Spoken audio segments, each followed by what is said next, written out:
बिस्मिल्लाहिर्रहमानिर्रहीम। Real analysis के हवाले से ये हमारा सेकंड लेक्चर है। पहले लेक्चर में हमने रैशनल नंबर और इर्रेशनल नंबर की डिस्कशन की थी। आज हम कुछ उसी से रिलेटेड कुछ थ्योरम्स हैं जो हम उनको प्रूव करते हैं। तो पहला थ्योरम है हमारे पास, there exist no rational number x such that x square equals to 2। कोई ऐसा रैशनल नंबर नहीं है कि जिसका स्क्वायर करे तो वो 2 के बराबर आ जाए। अब आप इसको यूं भी कर सकते हैं कि कोई ऐसी इक्वेशन नहीं है, algebraic equation x square equals to 2। अगर आपके पास अलजेब्रिक इक्वेशन हो तो कोई ऐसा रैशनल नंबर आपको नहीं मिलेगा जो इस इक्वेशन को सेटिस्फाई कर सके। कोई रैशनल नंबर ऐसा नहीं मिलेगा जो इस इक्वेशन को सेटिस्फाई कर सके। हम इस थ्योरम को प्रूव करेंगे कंट्राडिक्शन मेथड से। कंट्राडिक्शन मेथड ये है कि हमें ये कहा गया कि कोई रैशनल नंबर नहीं है, कोई x रैशनल नंबर नहीं है। हम इसका उल्ट सपोज करेंगे कि नहीं जी x रैशनल नंबर है। Suppose on the contrary that there is a rational number, और अगर रैशनल नंबर है तो डेफिनेट बात है वो p/q की फॉर्म में होगा, फ्रैक्शन की फॉर्म में होगा। तो फ्रैक्शन p/q की फॉर्म में हमने लिख दिया। तो p/q whole square is equals to 2, where pq belongs to set of integer q not equals to 0। इसकी जरूरत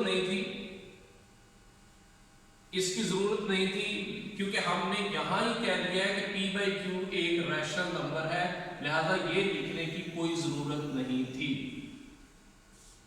लेकिन हमने उसको मजीद एक्सप्लेन कर दिया कि p और q दोनों इंटीजर्स हैं और q 0 के बराबर नहीं हो सकता।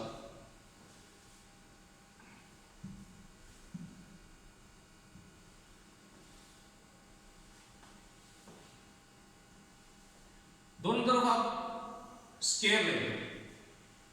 जब आपने स्क्वायर लिया तो p square over q square is equals to 2, p square equals to 2q square. इसको हमने कह दिया ये इक्वेशन नंबर 1 है। इक्वेशन नंबर 1 की जो राइट साइड है उस राइट साइड को देखें तो वो इंटीजर है, इवन इंटीजर है। ये इवन इंटीजर है। अगर ये इवन इंटीजर है तो p स्क्वायर भी इंटीजर हो गया, इवन इंटीजर हो गया, और p भी इंटीजर, इवन इंटीजर बन गया। अगर p इंटीजर है, अगर p इवन इंटीजर है तो इवन इंटीजर की जगह पे आप p की जगह पे 2r पुट कर दें। 2r square is equals to 2q square. 4r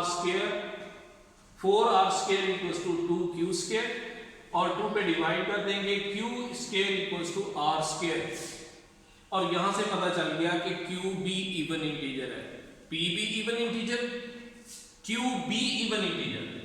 इसका मतलब ये होगा कि जब ये दोनों इवन इंटीजर है तो इनके दरमियान में 2 कॉमन फैक्टर मौजूद है। ऊपर हमने स्टेटमेंट में ये लिखा था कि pq is in its lowest form, ये अपनी लोएस्ट फॉर्म के अंदर है। जबकि यहां ये प्रूव हो गया कि p और q इनके दरमियान 2 भी कॉमन फैक्टर मौजूद है, और ये एक कंट्राडिक्शन है। और ये कंट्राडिक्शन किस वजह से डेवलप हुई? कंट्राडिक्शन जो है वो डेवलप हुई है कि हमने p/q को लोएस्ट फॉर्म में लिखा। हमने कहा ये लोएस्ट फॉर्म है, इसकी कंट्राडिक्शन डेवलप होगी, और ये इस वजह से हुआ कि हमने इसको रैशनल नंबर सपोज किया हुआ है, जबकि 2 स्क्वायर रूट ये एक रैशनल नंबर नहीं है। यही एंड पे हमने प्रूव कर दिया। Thus p and q have 2 as common factor, which contradicts our assumption. Hence there does not exist any rational number x square is equals to 2. कुछ remarks हैं। There are infinite rational numbers between two rational numbers. There are infinite rational numbers between two irrational numbers. There are infinite irrational numbers between two irrational numbers. Next theorem है या question कह लें, theorem कह लें कि prove that 3 square root is not a rational number. उसी तरीके से हम कंट्राडिक्शन के मेथड से इसको सपोज प्रूव करेंगे। हम सपोज कर लेते हैं कि 3 स्क्वायर रूट जो है वो एक रैशनल नंबर है।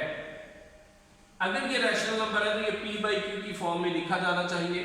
p q दोनों इंटीजर्स हैं, p q दोनों इंटीजर्स हैं, q 0 के बराबर नहीं है और इनका जीसीडी जो है ये 1 के बराबर है। दोनों तरफ स्क्वायर कर लिया, 3 equals to p square over q square, 3q equals to p square over q square which is not possible. अब ये क्यों पॉसिबल नहीं है ये देखना है।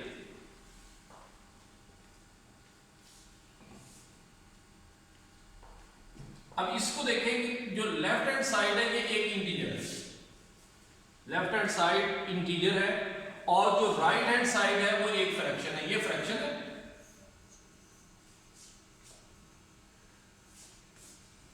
और ये इंटीजर है।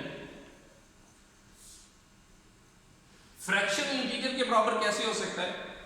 लिहाजा ये चीज पॉसिबल नहीं है, ये चीज पॉसिबल नहीं है। और ये कंट्राडिक्शन किस वजह से डेवलप हुआ कि हमने स्टार्ट में सपोज किया हुआ है कि 3 स्क्वायर रूट जो है वो रैशनल नंबर है, लिहाजा हमारी अपनी अजम्पशन जो है वो रॉन्ग हो गई। सही बात वही है जो उसने कही कि 3 square root is not a rational number, 3 square root is irrational number. अब हम इसका एक जनरलाइज्ड फार्मूला जो है वो करते हैं जी, जिससे हमें आसानी रहेगी इसको याद रखने के लिए।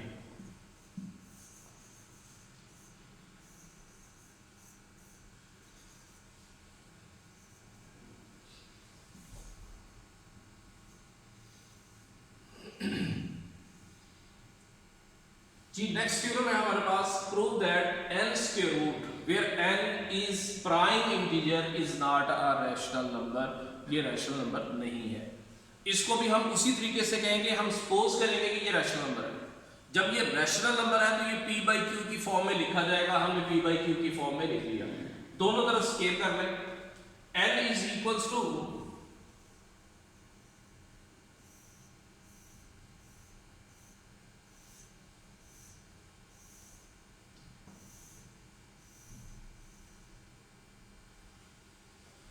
दोनों तरफ स्केल कर लें, n equals to p square over q square और n q equals to p square over q। जो लेफ्ट हैंड साइड है इसको अगर आप देखें तो ये इंटीजर है, ये इंटीजर है,